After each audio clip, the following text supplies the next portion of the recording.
Hi, my name is Daniel, and this is the Engineering Success Podcast, episode 78.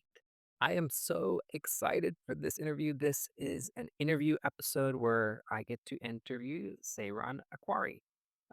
Now, before we get into that, I have to do a big shout out to my top tier supporters. Thank you so much to John Ott and Labor Jenkins for your support of the podcast. $10 a month gets you the title of top tier supporter. I get you push you on my website and I shout you out at the beginning of every single episode of the podcast. Thank you so much for considering. That money helps me pay for my email address, keep my website active, and that's pretty much what it covers. But it's very appreciated and very needed. So thank you both for your continued support of the podcast. Now, before we get into that, quick life update. I'm in Charlotte, North Carolina. Today is Sunday, November 16th. And Charlotte, North Carolina is in the news today. So, yeah, that's what's going on here in Charlotte. It's been in the news a lot, I guess, and I guess the political news a lot recently. I'm not going to really comment on the political situation, but Charlotte's a great place to live. It's a great city. I've enjoyed living here. Um, and it's been pretty pleasant the entire time I've been here. That's all I'll say. But yeah, okay, cool. Well, let's get into the interview of the podcast. Now, this is I'm really excited about this interview. Um Sairan Aqrawi began her engineering journey at the University of Mosul in Iraq, where she studied civil engineering. After starting her civil engineering career in Iraq, Sairan was evacuated Guam as part of Operation Pacific Haven, from where she was eventually granted political asylum and began her life in the United States. Sairan has since extended her engineering career here in the United States, culminating now to her role as design coordinator team lead for the Transit Authority in the city where she works and lives. In addition to her engineering career, she has leveraged her experience to mentor professionals in all stages of career transition, from engineer to not engineer, from young person to old person, from immigrating to the United States to U.S. native. Sairon has just a massive resume of helping mentor people through these transitions and is also a very accomplished speaker as a professional speaker as well. I'm so excited for her to join. Sairon, thank you so much for joining me on the podcast. How are you today? It's been quite busy between work and taking care of the kids and Yeah. yeah, cleaning and cooking, just the normal life that we all have. Yeah. That's awesome. Have you had a busy is this a busy season for you in the fall for work, or is it kind of a slower season? It's slower, but for my business, I kind of like pick up what I have done for the first half of the year and Yeah. kind of like reflect about what I have done and what I'm supposed to eliminate, not to repeat for the next year. So it's a time for reflect and recalculate your plan for next year. Yeah. Oh, that's a wonderful way to end the year. I do a similar outlook in my life as well. So that's fun to find those parallels. Well, we're here to talk about engineering careers. I kind of previewed a little bit. So you studied civil engineering. At what point in your life did you realize that you wanted to study engineering and become a civil engineer? It's funny because I didn't choose it. My dad chose this No. this study for me. People come across and say, "Oh, I love engineering. I always want to be an engineer." But the truth is that was not my case. When I was in high school, I always dreamed to be a doctor. And thanks God, I haven't been one because I would have not been a good doctor because I cannot see people suffering or I can see anyone who's bleeding or having pain. So my father made the right choice for me by saying, no, you don't want to be a doctor like your sister. I see you as an engineer. And he kind of like convinced me to join the University of Mosul and study civil engineering. I didn't like his choice the first and second year because I thought that's the worst things happen in my life. Oh I no. don't like, I mean, although I loved math, I love science, I was very good in math, but I never want to be an engineer and being in construction, right? And back in the days, I graduated many years ago in Middle East, especially civil engineering and construction. It was like mainly about male going there. So the class was almost 32, 35 students. I was one of out of we were only two girls. The rest were Wow. guys, right? So now it's changing, of course. Engineering now more appealing to female. Even here in Middle East, a lot of women chose to be in construction and civil engineering. So to answer your question, no, I did not chose to be an engineer, but I'm very glad I did. And it was something that I fell in love later on, because when I was very young, I done every single aspect of civil engineering you can imagine: survey, construction, doing estimate, a budget, a report, inspection, design. And even when I came to United States, I knew that I need to pursue more degree in engineering. This is why I went back to school and I gained my master degree. That's awesome. So it's one of those things that was impressed upon you, but eventually it grew onto you. Were you it sounds like you had that unique experience of kind of being the vast minority in your engineering school. What was that like, being one of few women in engineering school? Was it difficult? It was hard in the beginning, but what I enjoy the most is I'm very organized. Like, even in school or at home, when I start a project, either if I don't start it at all, or if I start it, I will do such a great job in organizing it. So what is make me feel good in engineering school, although it was not my choice, it was the guys who's sitting beside me asking about my notes. Back then, we didn't have a laptop to take notes. It was the instructor, giving us the class. So I was using like different color of pen. So I was highlighting using the black pen, then the blue pen. And I see the guys looking at my notes, and those paper were going around all the students because my handwriting was very nice, and also I was using Nice. a highlighter. So I think that satisfied my ego a little bit. I was Yeah. like, yeah, I'm not the smartest in the class, but I'm very happy everyone loved my handwriting. And by the time the notes come back to me, it was all like this because they were like handed to each others. So back then, again, we did not use calculator. Yeah. Anytime you go to the exam, and then 1991, if they see in the exam you have the calculator, even if it's like off, you get dismissed and you get zero on the exam. Oh wow. So it was everything like solving equation, uh, by hand. You have to use your mind and you have to memorize a lot of things, on the theory and stuff. And it's funny because when I came to United States and went back and I started my master, first I started in George Mason and I done 5 classes. We had those classes going to the lab to design like the traffic, design and the road. So I was like very slow. I was like the turtle of the group, and I see this young guy sitting beside me, looking at me like with a question mark, like he thought like I am from different island or something, because I was calculating everything. And he looked at me, he said, "What are you doing?" I said, "I'm calculating the intersection so I can build the traffic." He said, "Are you serious?" I said, "Why?" He said, "This is a software. All you need just to put the number and click enter. The design is happening in 10 minutes." I said, "This is a joke, right?" He said, "No, this is a software. You're sitting and you're starting from scratch." So I felt like dumb that day because I thought like everything should be like a product of your hand, calculating and using your innovative idea and stuff.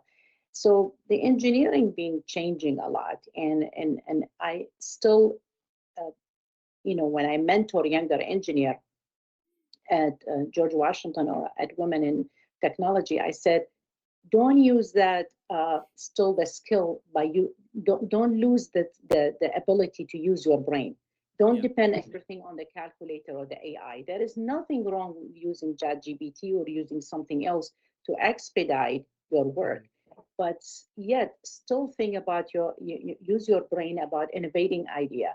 If you have a project at work, don't just jump to the shortcut and the quickest way doing it, because sometimes you come across, and Dan, you know that you are an engineer yourself in a big company, like people will come to you when you do things differently. You are not copy pasting your boss, you are not copy pasting the team lead, you are not copy pasting the way how it's being done.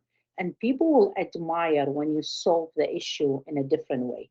And that's what Mhm. is called innovation. Because and that innovation will not come through ChatGPT or through the calculator. Innovation comes from you looking for new ideas.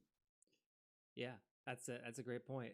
I think I could just take a copy paste that snip, and I just want to send it to every single engineering student right now and say, hey, like, hey, Yeah, you can use these tools, but every shortcut that you take in that Chat GPT stuff, if you don't spend the time to actually learn it, then you're just hurting yourself in the future. Yes.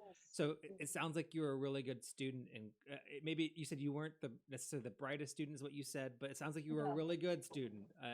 It sounds no, like you're a I good. was not. Yeah, I was not the brightest. I was not the best of the best, right? But I was very organized in a way.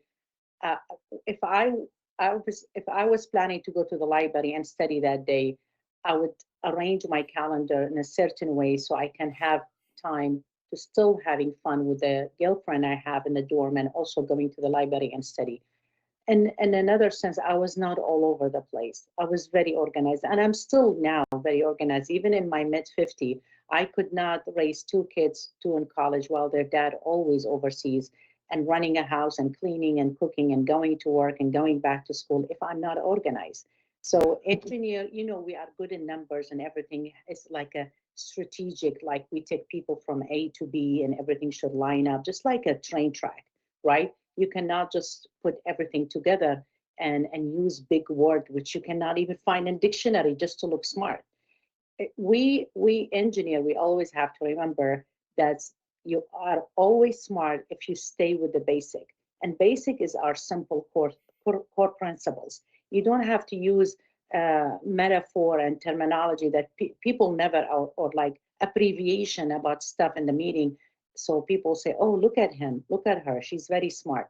That does not make you look smart.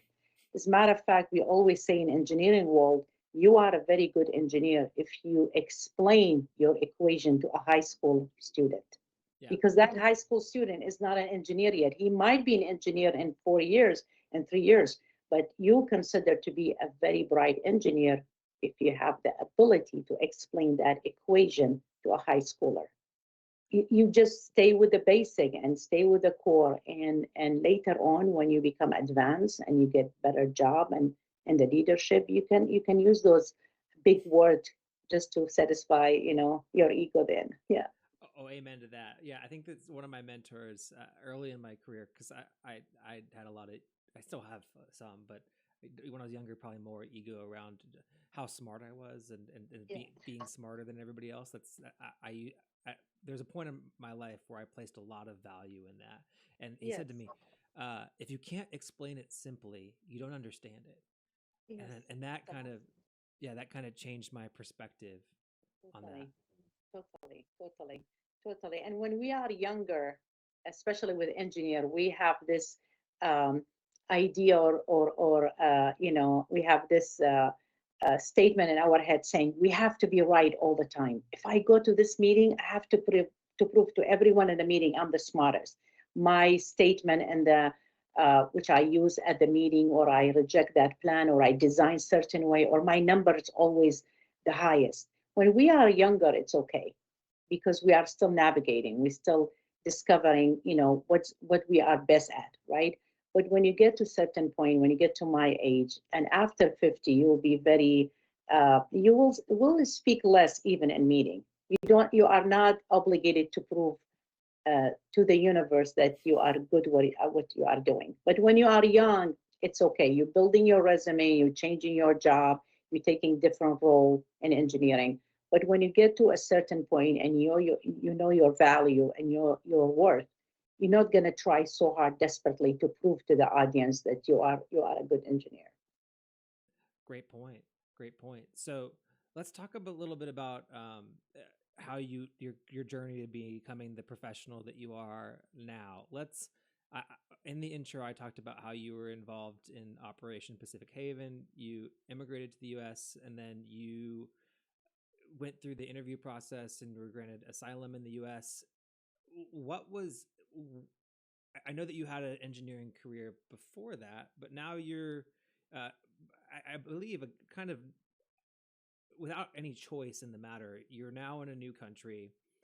I assume that your engineering degree is not necessarily licensed in the United States. What kind of options did you have at that point to kind of make that transition into starting a career here in the States? Yes, when I came, I was in my 20, and the only degree I have it was bachelor in civil engineering, and I know that will not take me far because I know the way how they do engineering here is totally different. And not necessarily my bachelor didn't have a value. It did, because I was still, I took all the classes which is required in civil engineering in the United States as well. But I had to cope and I have to blend in with the system here in a way. The only way I knew I have to do it to go back to school and earn a higher, degree like a master or PhD degree. So the beginning was very not just scary. I was confused. I was totally confused. I was in my 20 and I didn't know better, right? I came to this country thinking, oh, everyone will celebrate and welcome you. Oh, she's smart, he's smart, here is a job. Of course, that was not a reality, because the very first job when I came to the United States, I was working at tax administration. I mean, tax. I mean, we were collecting tax from the leasing company for car. I mean, I done that for almost a year. Yes, did not have anything to do with engineering, but that was like the stepping stone for me just to take that one job so I can go to something better. So to answer your question, if you come from different country, it's not rosy, and there is no red carpet laying down for you. You have to really find out your way, and you're gonna fail a lot. I can have a series and books about how many times I fail in jobs, how many times I change my thought and my approach towards something. But those failing will set the goal higher for you, and you're gonna become a better version of yourself by knowing not to do again the things that does not align with your soul and brain. And I'll give you an example. Being an engineer, you have all kind of engineering aspects. There's some engineer, they love to be on computer. Great, Mhm. leave them there. They're gonna shine there, right? They love to be on the computer, on AutoCAD, designing things. Do not take that guy or that female and throw them on the field. They're not gonna enjoy it. They meant to be on the computer designing AutoCAD. You have to know what you're really good at in order to thrive and excel it for later on. So as a team lead, and you know that you're an engineer yourself, you will have people on the same team. Someone as an engineer, he love or she love research. Great, let them do research. Some of them they are very extrovert. They love to talk to the stakeholders and with client. Let them run the meeting. They love running the meeting. They're going to be the best facilitator to run those meetings for you. Some they like to lead. Give them training how to lead and give them all the new grad student and have him or have her be a team lead for that group of younger students or younger engineers.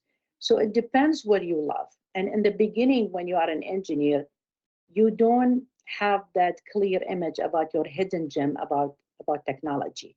You're trying everything. You go to the field, hands on, you are in the factory, you do the research, you run the meeting. Then while you go after 10, 15 years, you'll find out, oh, that's the one thing that I really enjoy to do. Maybe I should just design bridges. That's the thing that I really enjoy. Don't take me to the field. I'm just going to design the bridge for you. I know a lot of guys who are extremely talented as a construction manager. They love to be a construction manager and they have the highest degree. They just don't want to have the suit in the office and run a meeting. They said, leave me on the field. And nothing wrong with that. He shine as a construction manager. So it depends. You just need to find what you really like to do and continue doing it. And this is how you're gonna shine. Yeah. And I know now you're a design team lead, but obviously you didn't graduate from your master's program and then become a design team lead right away. So let's talk about your journey from your master's to your role now. What was that how, what was that progression of roles like for you? And Yeah. did you have any career job change or employer changes along the way? Yeah, of course. I mean, I had job from the county, private sector. I remember when I was in my early 30, I used to be the one who's designing infiltration trench and rain garden and designing, commercial building, residential. I enjoy that because I was dealing with again with equation and I'm very good in math. I enjoy that part. Then I got another job with LP Communication. We were building a towers in the Mexican border. That was the one job that I really loved dearly, so close to my heart because it's made me who I am today.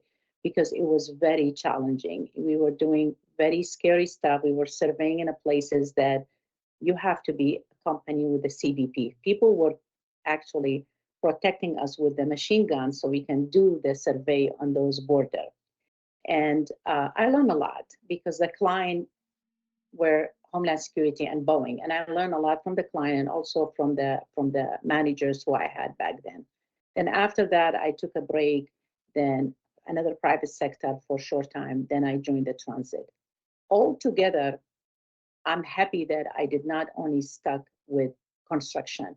I was not only saying, oh, since I'm a civil, then I should just do construction. Because even when I did my master, I changed my master from transportation to system integration. And I done like one half master in George Mason, and I was seeing that I'm getting perfect score. I was like, I know I'm not genius. Why I'm getting 99 and 98? So I went, I spoke with the advisor, and he said, which kind of complaint is this? I never seen a student coming saying, why I'm getting 98. I said, well, because I know I'm not genius. Why I'm getting like a perfect score? He said, maybe because of your bachelor is in transportation and your master now in transportation, there is no challenging. So it's kind of you're doing the same thing. So I end up leaving that program and start over again, system integration with George Washington University. And this is how I know I'm learning because my grade were like 85 and 84. So it's like a B and B minus, B plus. I was like, it looked like I'm being challenged, right? So I'm learning something new and I'm really exercising my brain to know something different. But I still remember the very first class at my master at GW. I I, I think my face was like a complete question mark because at the break, the professor he said, "Excuse me," I was sitting at the front. He said, "Why you look like scared? Why are you looking at me, not blinking?" I said, "Well, because I feel like you're speaking a different language, like a French or Italian." He said, "What do you mean?" I said, "I have no idea. What are you talking about?" He said, "What do you mean? Why you are here?" I said, "I'm here in the program. This is my first class." He said, "Oh no, you came from construction. This is merely system integration." I was like, "Oh my God, all my money's gone."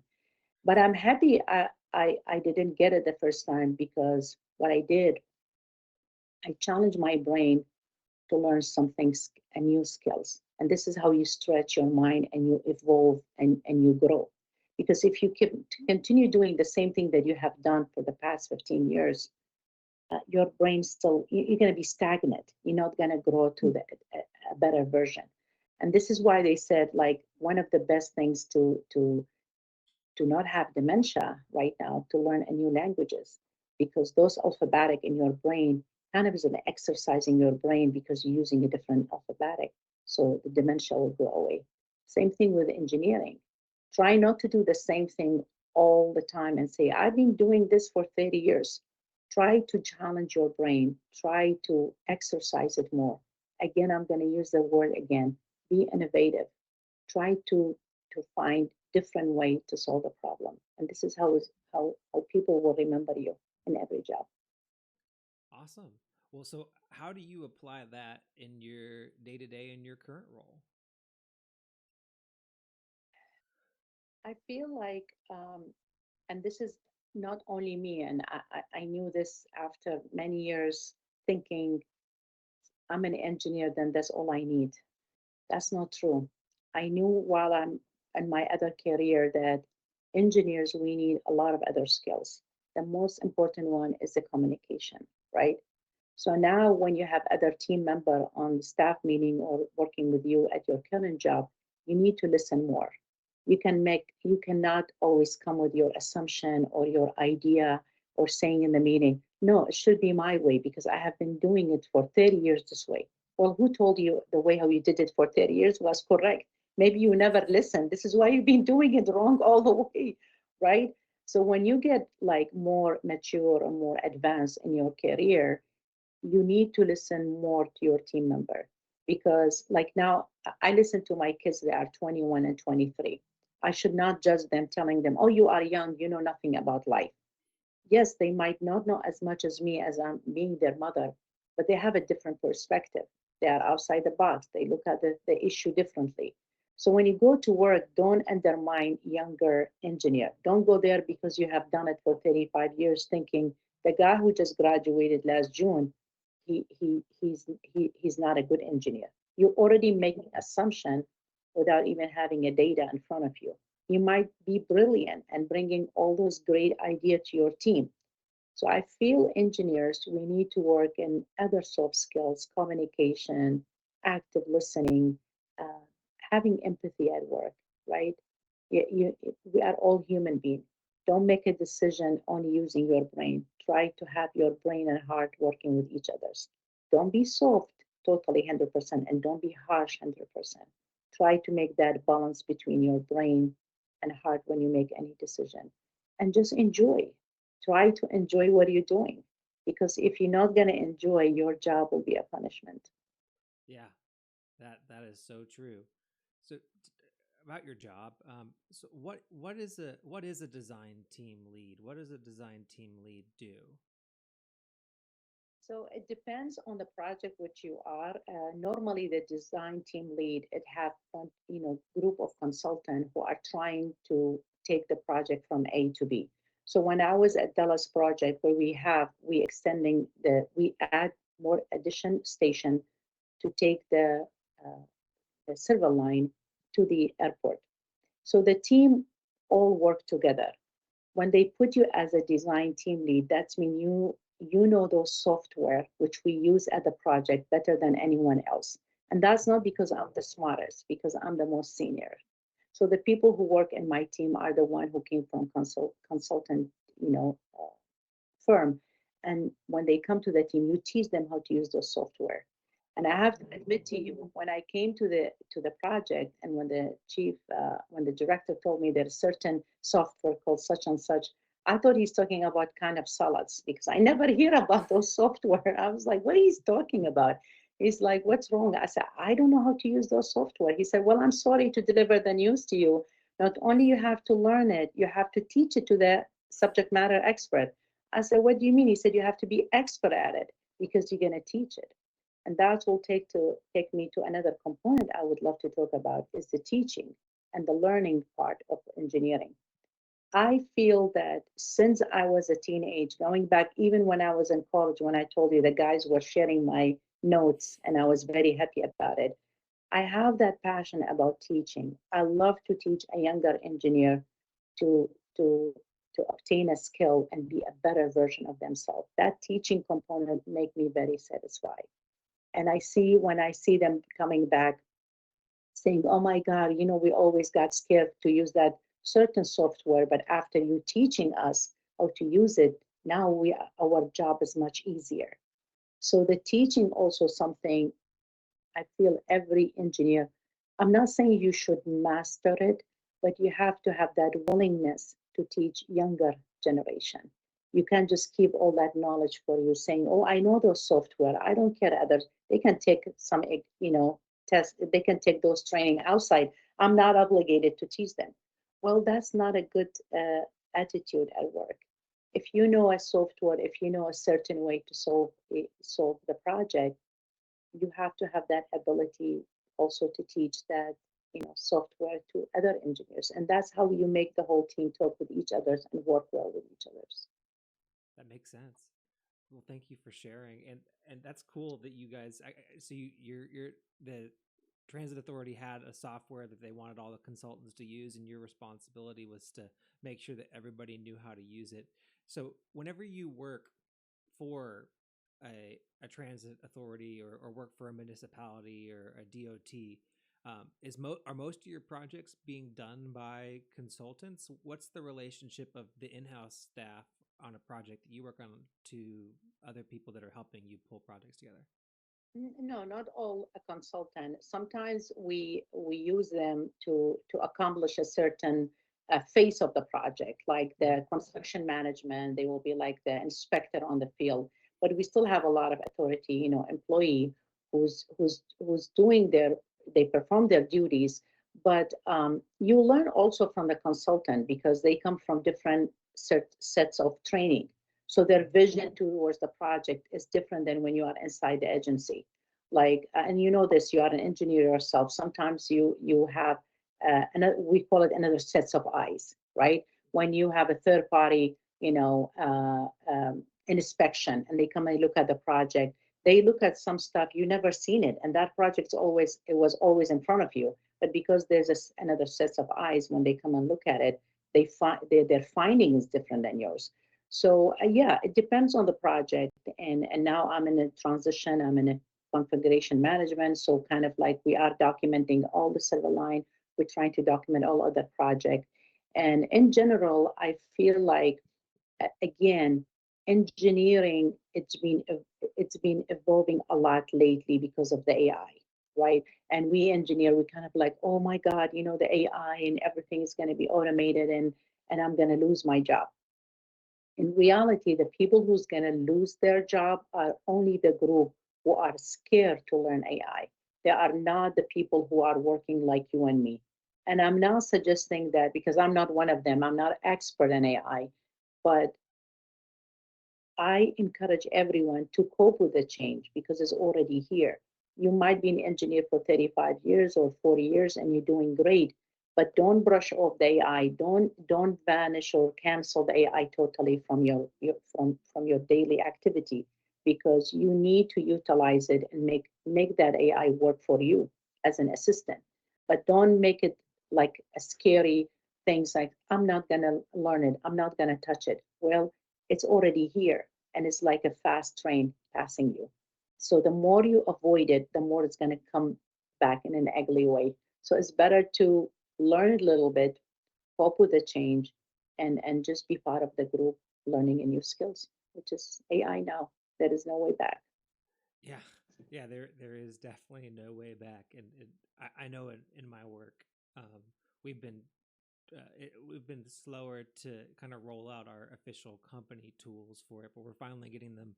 They've gone through the due diligence and they've done their analysis and they feel comfortable now. So we're starting to use them.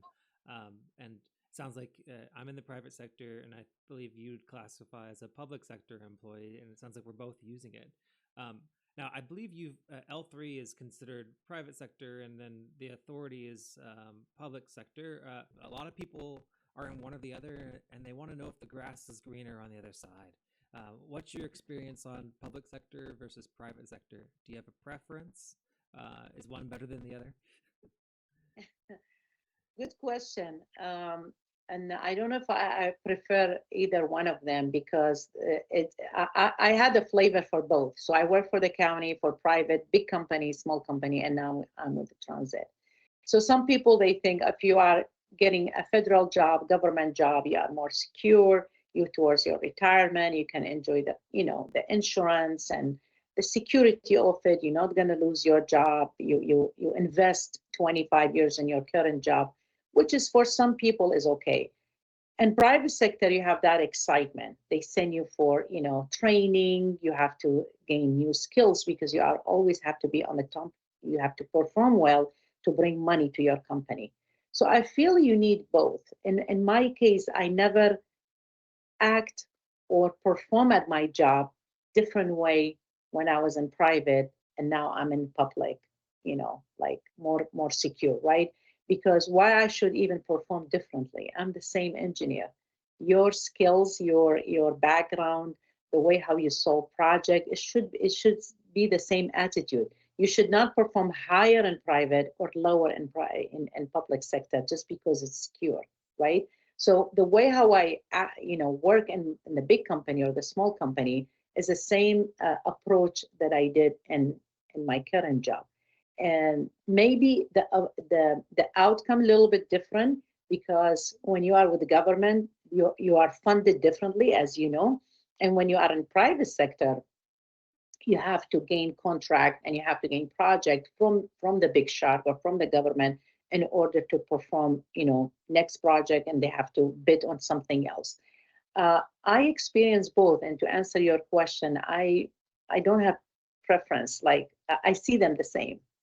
Like the challenge is the same, the outcome is the same. The most important things, and this is for younger engineers, if you're going to work in both, just do your best. Don't say, oh, I'm private, I did so much, I put so much hours, and my phone was ringing at 10 o'clock. Yes, maybe your phone will not ring at 10 o'clock if you are with the government, but try to do your best the same way. Don't do less because you are with the government now and you have a steady paycheck. You just have to perform the same, you have to give the same quality of work. That's what I'm trying to say. Yeah. I think that's a good message to carry on in everything that we do, and I think it's probably also one that you carry along in when you're helping coach people. We've talked a lot about your career. Can you tell us more about your coaching business and what you do, what people you work with, and what you're helping them achieve? When I finished my master, I started my doctoral, but I never finished my doctoral because I fell in love with mentoring and coaching, the younger student at my school. After that, I changed my niche from transition expert, and now I am running a private, consulting firm, helping women to monetize their hidden talent or hidden gem. As much as I say midlife woman, I still get clients who are male. And when I ask them why you choosing me, they said because they pick up my name from the ICF directory because I'm a certified coach with the International Coaching Federation. So they hire me for their session for to certify them for the 10 hours mentoring session. So midlife is for both. It's men and women. Yeah, there is no man saying my 50 is better than 30. It's not better or worse. It's just different. When you hit that 50, Danielle, it's a different set of belief. It's come to you. You're gonna enjoy life in a different scale. You're gonna appreciate your time in different scale. You're gonna choose your friend, the company, the time that you spend with others a different way. When you are in your 20 and 30, you're kind of still discovering. You're trying to navigating life and survive. You want to pay the bills, raise your children, take care of your elderly parents or your in-laws. When you hit that 50, it's totally different stage. Now it's all about you, right? Why is about you is not being selfish. No, you've done your job as a husband or a brother or sister or partner and as a worker. But when you hit that 50, you're gonna ask yourself this question. Now what? Is that all what I need to do? I'm an engineer, pick up my paycheck and life is good and the bills, paid and the kids are A student. I don't think so because after 50 this is your prime time. This is the time that you really want to focus on what's coming ahead of you. You should start picking up what is really aligned and leaving impact for others, where it's aligned with your soul and brain. You should not continue doing something that never add joy to your life. And I'm not suggesting my client, I always tell them, I'm not suggesting you to quit your job. I want you to keep your job. If you love your job, great. But if you have a side passion, passion is not enough. That passion has to become a skills and monetize. And if you have that passion and the skills and you don't want to monetize it, it's still okay. At least celebrate it. Bring that hidden gem to the surface, celebrate it, appreciate it, love it, and don't brush it off. Don't make it hidden and make it sleep again like you did when you did in your 20 and 30. Now is your time, and 50 is the time to celebrate those hidden gems. Yeah. What do you think about the phrase that we hear all the time, midlife crisis? What do you the people coming to you, are they having a midlife, are they having a crisis, or what's going on whenever you're talking to these people that are midlife? So it's funny you ask this question because one of the podcasts, they were beautiful. I love those two ladies. They were very interesting, and they said our podcast called Midlife Crisis. I said, then I'm not coming. They said, why? We love you. I said, I love you, ladies too, but I don't like the title. They said, well, that is the name of the podcast. Well, the connotation is negative. I mean, we call it crisis. We did not even enter it yet. I remember that I hear that crisis term when I was 30 and 40. Oh, when you hit that 50, it's a midlife crisis for men and women. Well, to me, it's not a crisis. At least I don't see it this way in a term. I see it priceless. It's a stage. It's priceless. It's like you having a trophy in your hand, because when you hit that 50, you didn't come to this stage just like that, like overnight. You came with a lot of experience, lesson learned. So it's not crisis. It's not a sudden thing. When you are 30, you knew for sure you're going to head to your 40. And when you are 40, you know you're going to hit that 50. So where does the crisis come from? Those label and negative connotation, it does not serve us by any chance, right? Same thing that they're telling you, oh, when you are a parent and your kids get older, you become an empty nester. What does empty nester mean? I don't even know what it mean. I mean, why you empty it already? I mean, if your kids really get along with you, they still got to come back for Thanksgiving and Christmas, first of all. Second, you did not bring them to this world so they can glue to you. They have their own life. They're going to find their partner and start their own life. So it's not an empty nester. You fill it with traveling with your partner, reading book, start a side business, do something that you really enjoy. Why are you calling it empty? Those negative connotations, especially women, I don't know why we enjoy using them. Like we are not even 50 and we call ourselves old. Yeah. I have a client coming to the introduction, 15 minutes or 20 minutes, and I said, what are you up to? They said, oh, I booked this call with you because I feel old. And when I asked her, how old are you? She said 48. I said, 48. Okay, 48 is old. Then what is 88?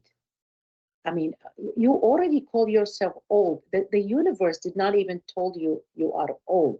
You're already calling yourself old. And why you feel old? Oh, because my baby was in the kindergarten and I see them in middle school, so I'm old. Things does not should not be translated this way. You are only old when you stop dreaming. You are only old when you stop innovating. You are only old when you think that you cannot have any more impact, when there is no sense of belonging, when you do a boring job. You go to work, you pick up your paycheck, you come home, you have dinner, you sleep, and that's old. That's considered old to me. Even if you are 32, I'm sorry to deliver the news to you. If you are 32 and you live this way, well, guess what? You are 92. You are really old because your life is such a routine. You pick up a paycheck, you do two vacation, you take a couple of pictures, you have a nice dinner. Do you call that a life? That's not a life. That's such a boring old life, right? So, and you see people in their 60, they are at their peak. I know people, they become the best author in their 60. I have some friend, they are pushing 70 and they are opening their second business Wow. while still working. Those are not old. I am old because I'm scared just looking at them, right? So those terms doesn't serve us. We have to know what's really um, bring us joy. What is really something that when you do so well, you lose the sense of timing. Like if you are an artist and you draw, and I'll come and I say, you've been in that room drawing for the past 5 hours. You said, what? It seems like 5 minutes. I said, no, you've been in that room painting for 5 hours. You know why you didn't have sense of timing? Because you are really immersing and swimming in your art. You really enjoy what you're doing. So that's what's your hidden gem. You don't feel the time, you don't feel the effort. And people compliment you about it. And you keep saying, no, it's nothing. I just, I'm painting. It's not a big deal. Well, it's a big deal. That's a gift that you need to bring to the service and celebrate it. Yeah. So how did these gifts even come up? Like how do you find out what somebody's gem is in these conversations? Oh, no. Now you're making me look like I'm a magician. I'm not a magician. Come on, I yeah, don't make them. I don't have the magic wine or whatever. So I will not be coming to your session claiming that I have the secret sauce. If you don't have any hidden gem, I'm gonna find it in 90 days. There is no such things. If any coach or any consultant telling you they're gonna make you the best version in a coaching, if you buy their coaching for 90 days or 3 months, they are not telling the truth because the job should be done by you. This is an inner job. I'm just a guidance, right? I'm someone who's holding the flashlight and showing you a little bit dark on the way. I'm just gonna helping you, being your company or being accountability partner with you. But the finding of those hidden gems is your job. It's not my job. You coming for guidance. I've been through it. I can tell you what are the clues. So the one clues that I can tell my clients always, I always tell them start with this. What is that one thing you've been doing for a long time and people compliment you about it? What is that one thing that do it so well that others struggle with? So, for example, you might be a lawyer, right? You are in a law firm and you're doing a good job and you're making money. But every time you visit your brother and sister or your friend, you have this idea about their internal design of their living room or the guest room, and you're going to move their furniture in a way it it make the room look so much different. So you are a lawyer at your day job, but you have that hidden talent as an internal design that you never tap on. You never thought it's even mean anything. You didn't even give it a value. So you tell me while I'm asking you a question, what have you been up to in teenage and the 20, and you tell me, oh, I was in sport, then I stopped, or I was writing, then I stopped, or I love speaking, then I stopped, or I was doing things by hand, then I stopped because I went to engineering school. So those hidden talent, it's with you. They are with you all along. You just need to bring them back again to a life. It's like a rebirth, Yeah, like a rebirth. You bring them back to the service and you celebrate them. that's awesome. Now, a lot of my audience is people that are, maybe late teens, mid 20s, early 30s. Um, what would you say that you hear as like a common through line from people that are in their midlife that you're talking to now that they wish they had approached differently whenever they were a young person? 99% of them, they always tell me they wish if they start their side business earlier. Wow. Yes. Don't wait so long. Start before you are ready. Don't wait that everything line up perfectly. Especially I see it in engineering mindset because we deal a lot with numbers. We always think business is the same. Everything should line up. Everything should be precise and concise. Well, business is not like that. Business is up and down. You make money 6 months, you don't make any money for 9 months. So what they regret, my client, when they are in their 40 or 50, they said they wish if they start that hidden talent as a side business when they were 35 or they were 29 or they were 32. Because when you are younger, you can handle those failing is much better. There is no ego involved yet, right? But when you get to your 50, you live in your head. It's like, I'm not making any mistake. I make a lot of money. Business should be making money in 6 months. There is no such things. Nothing will bring money in 3 or 6 months. You have to work, work, work, struggle, struggle, struggle until you hit something. It's never a straight line, right? But in engineering, when you do the test, you engineer yourself. They give you 5 questions. They give you one question with 5 answers. Only one answer is correct. Well, in business, it's kind of like the whole answers are correct in percentage because business is up and down. It's roller coaster, right? So you're not going to be like, oh, it's a plain black and white. I'm going to do it this way and it's done. So I hear it from those clients when they are getting close to their 50, they wish that they start earlier. So my message to your audience who are younger, late 20, early 30, start what you love. Keep your job. If you are an engineer, great, continue doing it. I will never ask you to quit engineering.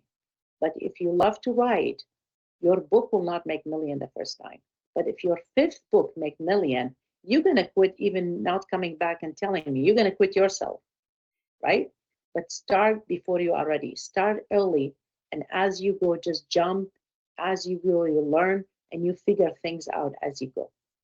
So that's my message to them. Well, I couldn't think of a better way to summarize and kind of put a bow on the conversation here. So I'm not going to even try.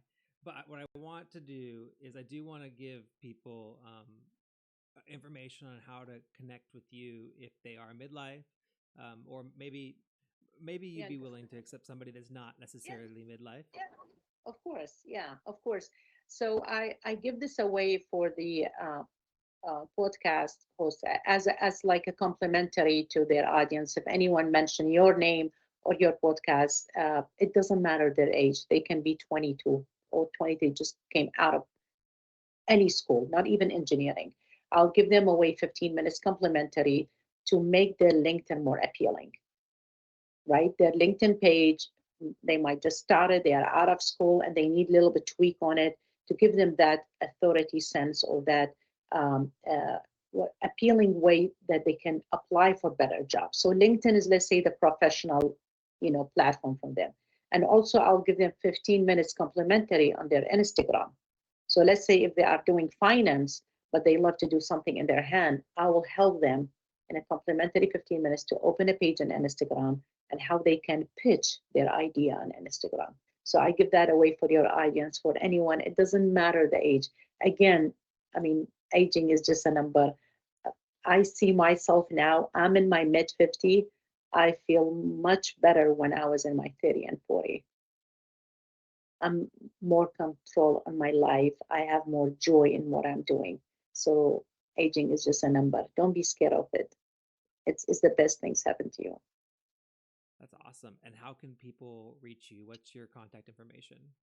Yeah, they can send me a message through LinkedIn, or they can just reach out to me. I have a website, sairanaqrawi.com, or they can reach me through Instagram as well. It's just my first name and last name. Awesome. Perfect. Well, I am going to use some magic of editing to put that on the screen below you as you say that so people can reach you. And man, thank you so much for this conversation. Yes. I really enjoyed the time this afternoon, and I really appreciate you coming on. Thank you so much. It was my honor, Danielle. Thank you for having me. Awesome. All right, guys. Well, thank you so much for listening to this episode of the Engineering Success Podcast, the Engineering Careers Podcast. If you enjoyed the episode, please share it, like it, leave a comment down below. Wherever you're listening, subscribe on YouTube, subscribe, set up notification bells wherever you are. We're trying to release 2 episodes a month, so please listen along with that, and maybe we'll even up the frequency if my life gets a little less crazy. But again, thank you so much for listening to this episode of Engineering Success. I'll catch you in the next one. Peace. Miscommunicating. I just made a pilot, then they threw me on the stations. Nah, I'm not complaining. Nah, I'm not complaining. My thoughts get complicated. I cannot explain in lameness. Never losing focus because I ain't chasing payments. Still playing in the basement while I'm working on arrangements. They heard the kid in 50 countries. Thank God that's amazing. But I'd rather thank Spotify. They put me on the station.